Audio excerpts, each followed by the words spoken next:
Bonjour à tous. D'abord, je vais remercier le professeur Didier Mehu pour m'avoir accueilli pendant un séjour de recherche postdoctorale à l'Université Laval.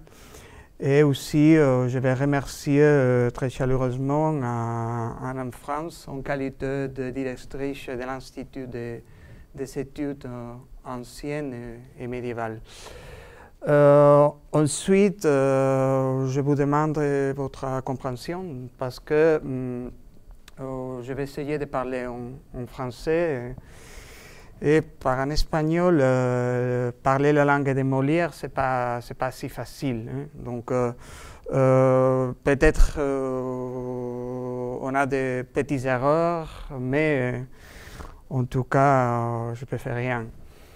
Je vais parler sur un sujet, je me suis engagé depuis la soutenance en 2009 de ma thèse de doctorat. Je me suis occupé de l'architecture qui on appelle, en Espagne on appelle des choses différentes, mais en tout cas c'est architecture tardo-gotique. C'est une architecture qui mélange les langages de l'architecture gothique avec les choses importées, les langages importés de la Renaissance, ce qu'on appelle en Espagne architectura all'antigua en italien. Donc c'est une architecture très riche qui se développe à ce moment-là, entre la deuxième moitié du XVe siècle et au début du XVIe siècle, jusqu'à Philippe II, le roi d'Espagne. Donc, c'est une architecture, on peut dire, éclectique, qui mélange beaucoup de choses et qui est riche et qui est différente à cette architecture gothique qui est définie à la fin du XIIe siècle et XIIIe siècle en France. Donc, on va voir. D'une manière particulière, je vais parler sur la pierre qui, à ce moment-là, est servie pour la construction de ces bâtiments-là dans une région très riche, la région de la Basse Andalousie et notamment en particulier de la région Jerez portuense, Jerez de la Frontera et le Puerto de Santa Maria, qui se trouve au sud d'Espagne et qui à ce moment-là appartient entre guillemets à ces villes. Donc l'architecture de ces zones-là, c'est très semblable, entre guillemets, à l'architecture, surtout à la grande cathédrale de Séville, qui s'est construite à partir de 1433, comme on va voir après. Donc, ces centres carrières, comme on va voir, c'est tout à fait très important. J'ai mis aussi la direction sur Academia Edu, pour si quelqu'un veut me suivre ou s'intéresse à ce que je recherche. Et la direction, c'est une direction espagnole qui s'appelle Dialnet. Donc on peut trouver, c'est très important parce qu'on peut trouver toute la production de les chercher en Espagne. Donc si quelqu'un est intéressé pour chercher quelque chose, on peut aller on peut surfer sur Dialnet. C'est une page de l'Université de La Rioja, donc on peut trouver des choses très importantes. Donc, on dit que l'étude du passé de l'industrie de la pierre en Espagne, concrètement dans la région Jerez Portuense en particulier, est une préoccupation tout à fait récente. On voit l'écart de l'Espagne avec la situation en rouge. Concrètement, ainsi, depuis la thèse de doctorat de mon collègue M. Rodríguez Esteves, qui a été publiée en 1998, montrait l'importance de ces carrières qu'on va parler, les carrières de San Cristóbal, San Christophe, qui depuis au moins 1433 approvisionne l'œuvre gothique de la cathédrale de Séville. C'est le premier bâtiment qui a été construit au sud d'Espagne en pierre, parce que jusqu'à ce moment-là, ce territoire-là appartient à l'islam. Donc, l'architecture, normalement, c'est une architecture en briques, qu'on appelle architecture mudéjar. C'est une architecture qui mélange des choses et que c'est un phénomène très particulier en Espagne et aussi très riche. Séville, à partir de la moitié du XVe siècle, c'est une ville très riche parce que juste quelques années après, il est devenu la porte de l'Amérique après la conquête de l'Amérique. Donc c'est une ville enrichie comme métropole. On peut le voir avec un dessin, une peinture de le peintre Sanchez et Coello. Vous voyez la grande fleuve qui s'appelle Guadalquivir avec tous les petits bateaux, navires pour les choses commerciales.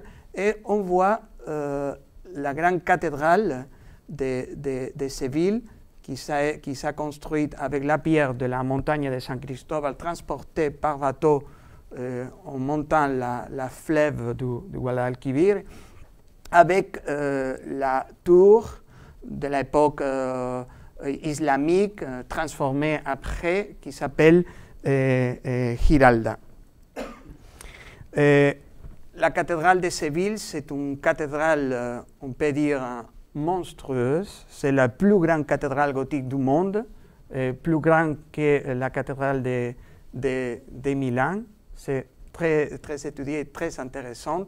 Mais si je ne me suis pas trompé, c'est Théophile Gautier qui avait dit au XIXe siècle que la cathédrale de Séville, c'est la montagne trou. C'est une grande cathédrale parce qu'il a dit à ce moment-là qu'à l'intérieur de la cathédrale de Séville, on peut se promener toutes les cathédrales gothiques de la France. Donc, c'est une cathédrale d'une dimension très bizarre et que ça a été bâti avec de différents architectes, maîtres de tailleurs de pierre qui sont venus surtout de Belgique, de la France. Et c'est un phénomène tout à fait intéressant. On peut voir les dessins gothiques, c'est dans des dessins gothiques plus importants. C'est le dessin qui est d'un maître qui s'appelle, c'est un maître, si je ne me suis pas trompé, c'est un tailleur de pierre, un architecte, entre guillemets, qui s'appelle Charles Gautier de Rouen, qui a passé pour la Catalogne. À ce moment-là, on l'appelait maître Carli. Carli, c'est l'apocoristique de Charles. En catalan, c'est l'auteur de ce plan qui, depuis quelques années, s'est tout à fait transformé parce que c'est très difficile. On dit que la cathédrale de Séville, dès que c'est le premier bâtiment construit en pierre, on dit que c'est un laboratoire. On essaie la construction en pierre dans la basse Andalousie. C'est pour ça qu'on a eu des choses qu'on va voir après. Et on voit aussi ici dans la cathédrale au milieu de la ville de Séville avec les restes de l'ancienne mosquée. Et on voit aussi les chambres de l'arc-boutante. Donc c'est une cathédrale à 5 nefs en dimension. C'est très spectaculaire. Et on voit aussi le centre de la nef avec la voûte con une décoration très bien taillée, avec des réminiscences, je ne sais pas si on peut dire ici, d'influences surtout de l'architecture de l'Allemagne, parce qu'il y a des tailleurs de pierre qui sont venus à ce moment-là en Espagne, c'est une famille qui s'appelle Colonia, parce que l'architecte s'appelle Hans von Kolm. Donc, il est marié en Espagne, donc il y a des fils qui sont engagés dans l'architecture gothique. Donc, c'est un phénomène très important. Non? Comme nous avons démontré dans notre thèse de doctorat soutenue en 2009, dès la fin du XIIIe siècle, la région Xéret-Portuense, Jerez de la Frontera, el puerto de Santa María, qui appartient à l'archidiocèse de Séville, concrètement el puerto de Santa María et Jerez de la Frontera, à partir du XIIIe siècle, ces zones a été contrôlées par les chrétiens. Hein. Il faut tenir en compte que jusqu'au XIIIe siècle, ce territoire appartient à l'islam. Hein. C'est très important de remarquer. Non? Cette situation entraînait un certain développement économique, comme le cas de Séville, qui a impliqué une activité constructive puissante, très importante. Par exemple, pour ces circonstances, la vieille mosquée el puerto de Santa María a vu comme on transformait sa structure. La mosquée se trouve à l'intérieur de ces bâtiments. C'est une sorte de château très restauré avec les idées d'Eugène Emmanuel Viollet-le-Duc, non? Mais en tout cas, a transformé sa structure pour s'adapter aux nouvelles exigences du cérémonial et la liturgie qui avait besoin de tout espace chrétien. Bientôt connu comme le château de San Marcos, a été réformé par le maître des tailleurs de pierre Ali, c'est un maître arabe, est un groupe de tailleurs de pierre entre 1268 et 1270, comme on peut voir sous l'illustration de c'est un petit dessin qu'en Espagne on appelle les chansons alfonsines. On a d'abord dans ce dessin construit en ajoutant les absides, que c'est la part plus importante dans une église chrétienne. L'abside se trouve maintenant à l'intérieur de la tour principale, je pense que ça s'appelle donjon en français, je ne sais pas si. En réformant toute la vieille mesquite et l'oratoire, en utilisant la pierre, comme on va voir, de la carrière de la montagne de San Cristóbal, de San Christophe. L'étude de marque de tailleurs de pierre del bâtiment, grâce à l'application de la méthodologie admise internationalement par le Centre de recherche cryptographique qui se trouve en Belgique, mais n'était pas un élément de date absolu, nous a donné, cette étude de marque des tailleurs de pierre, des signes lapidaires, nous a donné des informations sur le travail des tailleurs de pierre dans ces bâtiments. Ainsi, nous avons constaté la présence de 6 tailleurs de pierre fixes dans le chantier, identifiés avec les marques qu'on appelle directrices, répétées de manière systématique et uniforme dans tous les murs qui entourent les bâtiments. Et de 11 tailleurs de pierre itinérants itinérantes auxquelles correspondent, grosso modo, les restes des signes lapidaires. Ces conjonctures a favorisé l'arrivée des premières tailleurs de pierre catillans, ça veut dire qui viennent de Castille, pour l'exploitation systématique des carrières de la montagne de San Cristóbal, de la montagne de San Christophe, qui, depuis l'Antiquité, n'avait pas connu une activité aussi intense. Ces carrières, comme on va voir, on exploité de l'époque antique, mais c'est à partir de ce moment, surtout à partir du XIIIe siècle en avant, dont l'exploitation ne se démentira plus. C'est surtout à la fin du Moyen-Âge que cette pierre, qu'on appelle, c'est une pierre tendre, c'est très difficile à tailler, mais c'est une pierre calcaire. On dit que c'est une pierre carbonifère. On appelle en Espagne de manière familière maciño, c'est une pierre tendre qui a des problèmes avec surtout de l'humidité. C'est le même problème qu'il y a la cathédrale de Séville, mais en tout cas connu une réputation qui ne se sédimentera plus durant tout l'Ancien Régime. L'exploitation de ces carrières, comme on va voir, ces carrières sont exploitées jusqu'au XIXe siècle, mais à partir du XIXe siècle, au lieu de l'exploiter à l'intérieur, on exploite comme au ciel ouvert. On va voir.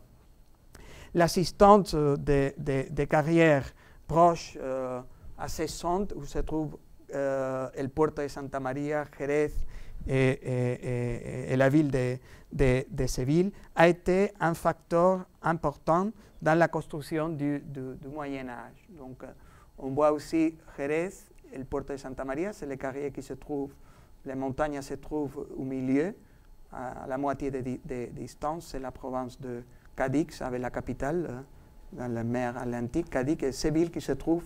Il y a, parce que la fleuve del Guadalquivir va donner jusqu'à la ciudad de Sanlúcar de Barrameda, donc on a permis de transporter la pierre pour la fleuve du Guadalquivir.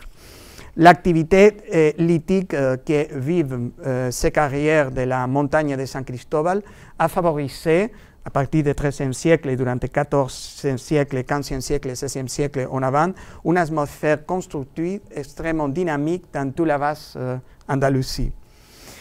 Ainsi, nous voyons de présenter, entre guillemets, de manière brève, l'histoire de cette centre carrière, la montagne de San Cristóbal, au début du XVIe siècle, en montrant le plus important bâtiment qui a été construit avec ces pierres dans la région de Jerez-Cadiz, qui sont très semblables au modèle de la cathédrale de Séville, mais en dimension un peu réduite. On voit aussi un dessin de Van Wingaerde de 1565. On peut trouver ici la carrière de San Cristóbal, la fleuve de la... C'est pas un fleuve, c'est une rivière. Je ne comprends pas la différence entre... Moi, je le demandais, mais la différence entre fleuve et rivière, pour moi, c'est la même chose. Je ne sais pas si c'est à cause de sa dimension. Avec toute l'activité maritime aussi, les mines de sel, c'est la ville qui à ce moment-là appartient au duc de Medinaceli. On voit aussi l'église majeure, c'est une sorte de cathédrale, mais ce n'est pas une cathédrale parce qu'il n'y a pas d'évêque, d'archevêque à ce moment-là. Mais on voit la situation des carrières, donc c'est Cadix, el Puerto de Santa María, Jerez de la Frontera. Donc ici se trouvent les carrières avec les numéros, si je ne me suis pas trompé, les numéros 2. Donc c'est juste ici. Donc ces carrières se situent à une trentaine de kilomètres entre la ville de Cadix, et pourtant entre Jerez de la Frontera et el puerto de Santa María y constitue, comme nous l'avons vu, une très ancienne zone d'exploitation de la pierre. Non? Situé avec précision sur une carte l'ensemble des carrières Jerez-Puerto au début du XVIe siècle est aujourd'hui impossible. On dit qu'il y a un fol espoir. Plusieurs motifs expliquent cet état de fait. En général, le plus important est l'impact de l'homme sur les paysages. Ces carrières sont exploitées jusqu'au XIXe siècle au ciel ouvert. Donc il y a quelques témoignages qu'on va voir et on peut imaginer dans l'intérieur de la carrière la dimension de la cathédrale de Séville, de ce temple qu'on va voir après. Non? Cet impact est compris ici comme l'évaluation par la perception de l'ensemble du changement positif ou négatif, prévu ou imprévu, que l'homme lui-même opère sur l'environnement. On peut dire que l'habitude des carrières a rebouché les carrières abandonnées ont rendu impossible, sans aucun doute, la connaissance précise du sujet. Non? Et on peut voir quelques témoignages, c'est la bouche de carrière, c'est d'une dimension spectaculaire, mais un facteur important dans la construction de l'œuvre gothique de la région a été l'existence de cette carrière de pierre proche à la cité du port de Santa Maria. Autour de ces carrières, on a mis une infrastructure créée autour à cette carrière, dont le tailleur de pierre qui sont chargés de l'exploiter. Je pense que on appelle rotter, c'est le tailleur de pierre qui en exploite la pierre, des transporteurs, des routes terrestres pour le transport de la pierre, etc., a marqué le rythme et l'intensité du procès constructif. Non? On peut voir l'intérieur, la dimension spectaculaire de cette carrière. Aussi, on peut le voir aussi avec des graffitis parce que c'est une zone que c'était jusqu'au début de 2000, je pense qui ont été abandonnés, donc c'est pire, mais c'est la réalité. Non? Dans ces sens, les processus, on voit aussi l'intérieur de la carrière avec les petites tailles de la pierre. Les processus commençaient à l'intérieur de la carrière, c'est un petit dessin, on peut voir les rotters, après les chariots ou charrettes tirées par moulette, parce que c'est plus facile, et à l'intérieur, la bouche, l'extérieur de la carrière. Non?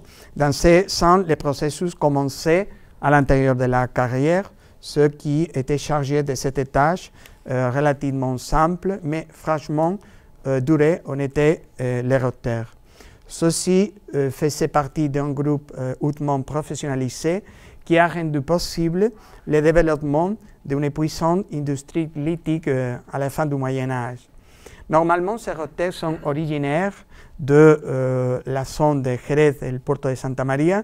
Ils exploitaient les carrières en groupe, on dit en confrérie, qui, nous supposons, pour certaines revendications fiscales, parce que nous avons étudié les documents anciens, formaient une fraternité, une sorte de loge, dont les représentants à ce moment-là étaient Simon Martin de Sanabria, on appelle les vieux, parce que c'est un office qui se transmet de père au fils. En tout cas, cet individu n'a pas fait partie des ateliers des grands temples gothiques de la région. Donc, il faut faire la différence entre le rotter et les tailleurs de pierre qui ont fait les bâtiments au pied des chantiers. Ce sont des personnages, des artisans, entre guillemets, tout à fait différents. Les métiers de rotter étaient transmis parfois de père en fils et nous avons pu vérifier l'existence des dynasties authentiques qui, pendant des générations, se sont consacrées à cet héritage. Ceci est le cas de Gil de las Casas, décédé en 1484, et marié avec son épouse s'appelle Leonor Martínez.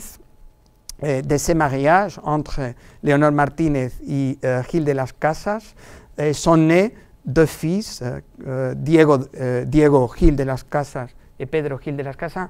À ce moment-là, c'est difficile parce que les noms des familles ont changé. Ce n'est pas les mêmes entre les pères et les fils. C'est tout à fait la folie. Mais on peut les suivre avec les documents de l'archive. Tous deux répertoriés comme tailleurs de pierre ou rotter. Parmi eux, Pedro Gil est nommé comme le père de Leonis de las Casas, lui aussi cité comme rotter de la montagne de San Cristóbal. En outre, nous avons vérifié que ces dynasties avaient une position sociale aisée. En effet, que Pedro Gil, fils de Diego Gil et de Leonor Martínez, avait reçu de sa mère à ce moment-là 300 000 maravedis, c'est la monnaie à ce moment-là qu'on utilise à Castilla, comme dotation, comme dot à l'occasion de son mariage. Donc c'est un office qui a donné qu'il y a des risques, mais qui en donne beaucoup d'argent à conséquence de l'exploitation systématique de cette carrière. La pierre, normalement, extrait correspondait à des types très concrets. La documentation, on appelle et on le définit en fonction de sa proportion. Et normalement, on voit aussi les types, les numéros par chariot, les larges, si je ne me suis pas trompé, les largeurs, les hauteurs et les prix par chaque pierre. Non? Il y a, on va voir, non? La unité de base pour la construction gothique de toute la région, inclus la cathédrale de Séville, avec laquelle on articulait toute l'œuvre gothique, a été la pierre qui s'appelle, la pierre de taille qui s'appelle sillares, de 5 pierres en charrette. Donc on voit les larges, 72 à 68, les largeurs 305-40, les hauteurs 32 cm et les prix 11 maravedis pour chaque pierre. Donc à ce moment-là, c'est cher. Parfois, ces mêmes pièces pouvaient entrer avec une dimension plus grande, c'est-à-dire pour la dimension de la cathédrale de Séville, on appelle sillares sevillanos. Ça veut dire des pierres qu'on utilise pour la construction de la cathédrale. Donc la dimension c'est meilleur, non? Et aussi les prises, non? C'est la flamme des prix jusqu'à 40 maravedis pour chaque pierre. Non? Ces mesures ont été rigoureusement respectées, mais si on va à la cathédrale, on peut faire la mesure, donc on coïncide avec ces proportions de la documentation. On peut étudier toute la documentation parce que c'est très bien documenté la construction de tous ces bâtiments. Ces mesures ont été rigoureusement respectées en pouvant être légèrement altérées au pied de l'œuvre pour les modeler ou pour les bien définir. On appelle aussi des piedras pendientes qui viennent de pender, ça veut dire pour construire les nerveux de bout, on appelle piedras pendientes. Piedras tablas, c'est une dimension majeure pour faire des choses décoratives. Piedras aljibas. On appelle aljibas, c'est un nom qui vient de l'islam, de l'arabe. C'est une pierre qu'on utilise pour construire une voûte petite par rapport à grande voûte. Non? Piedras torales, qui est pour la construction des arcs gothiques. Sillares qu'on dit malucos, ça veut dire de mauvaises pierres. C'est des petits cailloux, peut-être pour faire pour construire l'intérieur du pilier. Et aussi des gargoyles, qu'on appelle gargolas. Donc, on ne dit pas les numéros par charreté, mais on peut trouver les prises. Donc, 153, donc c'est cher par rapport, mais ce sont des animaux, comme vous avez très bien taillés pour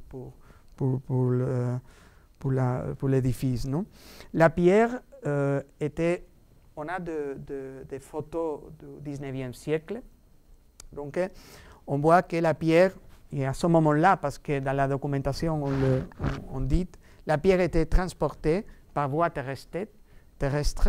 C'est moins cher qu'à Jerez, mais à Séville, il faut le transporter pour la fleuve. Mais comme la carrière se trouve à certains kilomètres de Jerez et le Puerto, c'est le meilleur choix. C'est par voie terrestre ou moyen de charrettes tirées par des mulettes, dont la capacité de tir, plus ou moins, c'est de 250 kg.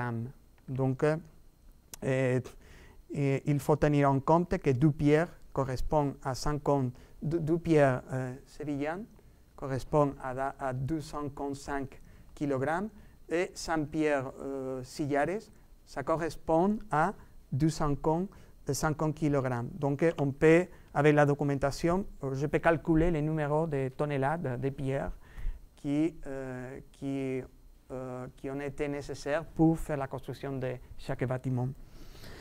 Celles-ci, les chariots, les charrettes descendaient les carrières. La documentation, on appelle les chemins vieux. On appelle aussi hondo ou ceronera. Ce sont des choses peut-être topographiques. Et on constitue le parcours par les chemins. C'est la plus vieille voie ou chaussée romane pour atteindre la ville du Porto de Santa Maria pour arriver la pierre jusqu'au pied des chantiers. Les transporteurs percevaient, on le sait aussi par la documentation, pour chaque charrette de pierre, un prix déterminé, lequel avait été probablement décidé mettre en accord entre le monsieur qui fait le transport et les maîtres du chantier, maître de chaque chantier. Pour accompagner les tâches de taille de pierre, on emploie aussi des autres matériels qui sont bien évidemment vraiment nécessaires, lesquels venaient des places près de la zone, très proche aussi à Louvre.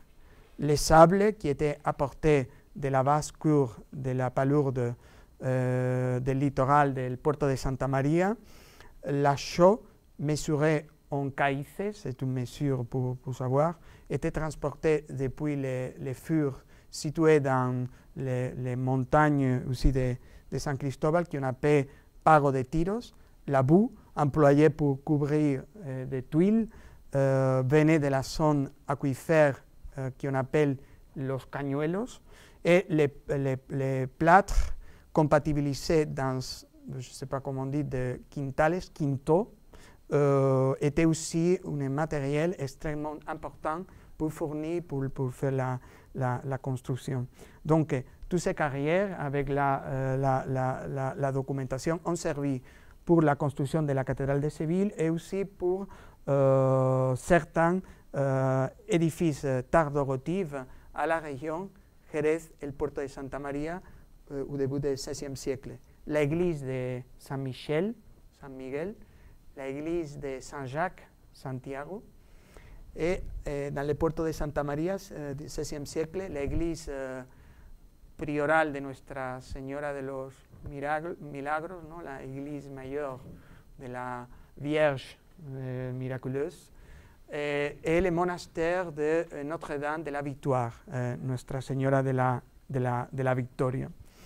Et vous voyez ici l'intérieur de l'église de San Miguel à Jerez de la Frontera. C'est une belle église construite avec des pierres de la montagne de San Cristóbal qui ressemble bien évidemment à la cathédrale de Séville. D'ailleurs, il s'agit d'éléments, plus ou moins d'éléments taillés de pierre qui on a donné les dessins pour les faire bâtir. Non? Il y a parfois ici un phénomène, surtout dans les décorations des piliers, qui portait sous l'influence à ce moment-là de l'architecture manuelane portugaise.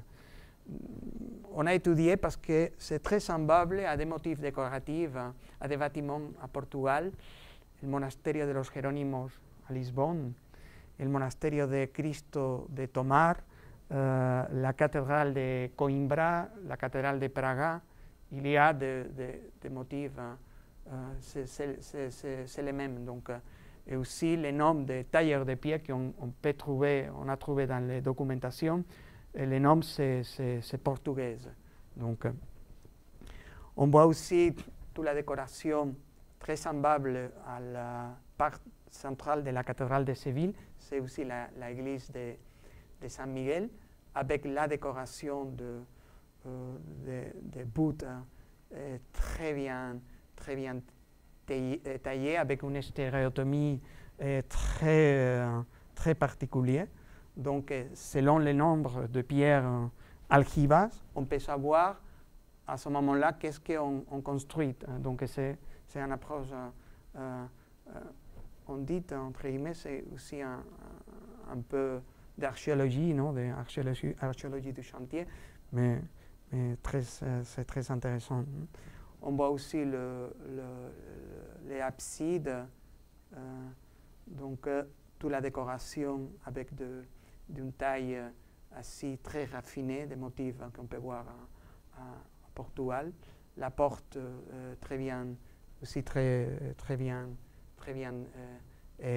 taillée, qui c'est le même modèle que tous les portes de la cathédrale de Séville, mais à escale réduite, entre guillemets. On voit aussi l'église de Saint-Jacques de Santiago, avec les champs des arcs-boutants et la façade avec la tour de l'époque baroque.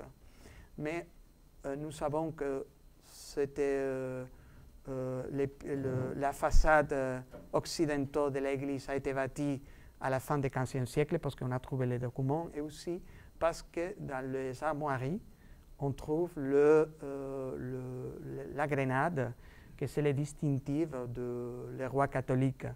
Donc nous savons qu'on était bâti après de 1492, pour moi c'est plus facile de dire 92. Mais c'est très intéressant, la forme, les motifs décoratifs, tout est bâti avec des pierres de la carrière de San Cristóbal.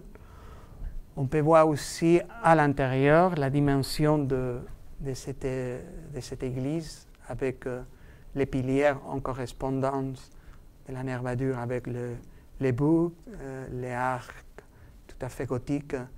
Donc c'est moins décoré par rapport à San Miguel, mais c'est tout à fait très important. On a un bon patrimoine du sud de l'Andalousie. C'est l'église qui a été réformée, parce que la pierre, c'est très mauvaise. Donc, à cause de l'humidité, surtout, c'est une pierre calcaire très tendre, parce que pour faire des motifs décoratifs, on utilise une pierre similaire qui s'appelle, c'est une pierre presque comme l'ivoire, c'est dur, mais on peut bien, bien tailler. C'est comme l'alabastre, c'est plus ou moins la même chose. Mais à cause de l'humidité, l'église a été restaurée après le siècle. C'est l'église majeure du Puerto de Santa Maria. On peut voir la pierre noire à cause de... Il faut avoir en compte la proximité de la mer et de la rivière. Donc là, les portraits occidentaux n'étaient jamais finis, mais on voit la même dimension, entre guillemets, parce que c'est le même architecte que le maître major de la cathédrale de Séville, qui s'appelle Alonso Rodriguez, et qui a bâti beaucoup de bâtiments à ce moment-là, mais on peut voir la dimension, toute la taille, le témoignage, la manière dont on construit l'architecture gothique à ce moment-là. C'est un témoignage archéologique très important. Et aussi le monastère de Notre-Dame de la Victoire, que c'est un monastère qui a été bâti, a été commandé par le 12e duc de Medinaceli, Juan de la Cerda. Son père, le premier duc de Medinaceli, appuyait la cause de la conquête de l'Amérique avec Colomb. C'est une famille très riche à ce moment-là parce qu'il est sens directement d'Alphonse X le Sage.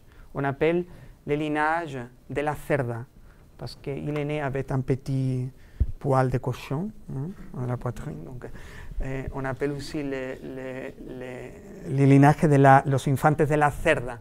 Après, il est devenu comme duc de Medinaceli et beaucoup de titres autour de l'histoire jusqu'à maintenant. Donc, ce bâtiment a été construit pour être le panthéon familial.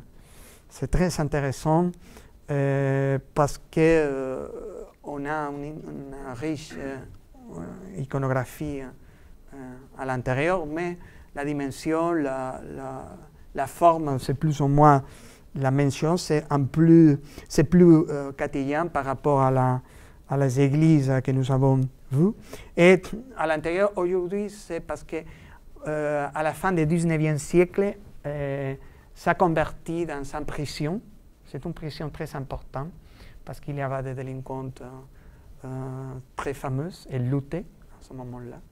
En Espagne, bien évidemment, on parlait de lutter ici, c'est un faux espoir, mais c'est construit dans une prison, donc jusqu'à maintenant, a été ça, à partir je pense que dans les années 60, 70 du 20e siècle, l'État l'avait acheté et après a été passé à la mairie del Puerto de Santa Maria et l'a converti dans une belle salle de conférence. Donc, on voit aussi la dimension, mais c'est très intéressant aussi. Bâti, c'est construit avec la même pierre de la montagne de San Cristóbal. Et dans les archives le duc de Medinaceli, j'ai trouvé et j'ai étudié, j'ai publié toute la documentation. On peut savoir les numéros de tailleurs de pierre, les numéros de pierre et tout ça pour la construction de ces bâtiments. Donc, je vais vous montrer quelques exemples afin que vous puissiez, comme on dit, faire une idée plus ou moins, après mon français, pour comprendre les enjeux, les phénomènes économiques, sociaux de la construction à la fin du Moyen Âge à ce moment-là. Merci.